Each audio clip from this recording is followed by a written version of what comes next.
Across the early 2010s, Hollywood's resurgent love affair with found footage movies had been gradually drawing to a close.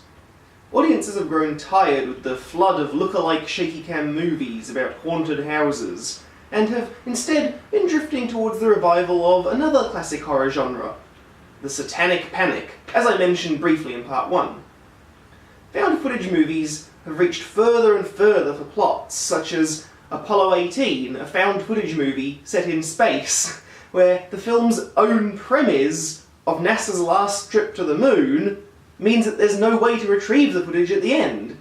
Or the 6th Paranormal Activity movie, which also undoes its own franchise's premise by having the ghosts be visible this time to try and entice viewers back. Incidentally, I have to admit that despite their flaws, I actually had a lot of fun watching both of those movies.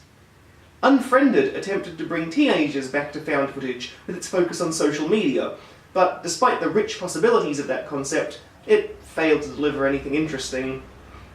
And it would be remiss of me not to mention Blair Witch, the 2016 sequel I mean. Why give it such a confusing name?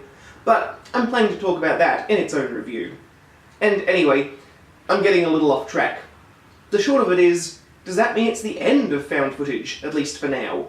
Well, maybe in Hollywood. But there's actually more good quality found footage horror being produced right now than at any other point in cinema history, if you know where to look for it. And you're looking in the right place now, right here on YouTube.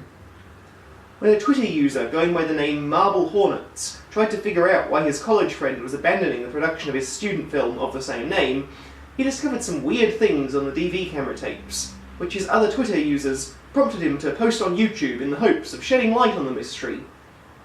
But things continued to get weirder as he started posting videos, and eventually starting to video blog the unnatural events that were beginning to happen to him.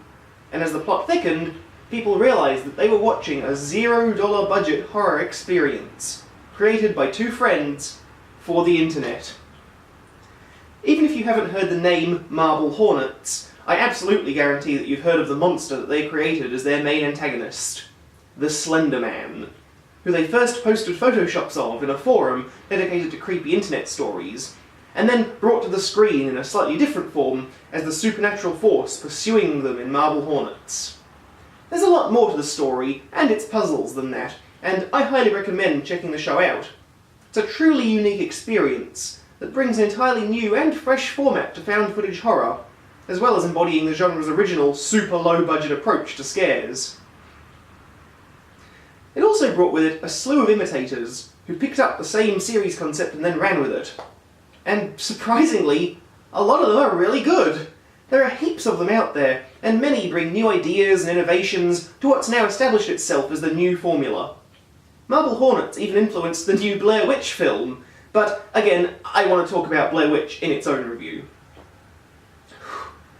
Well, it's taken us 4 videos to cover 50 years of movie history. So, what else is there left to do but get out there into the woods and try and find some footage?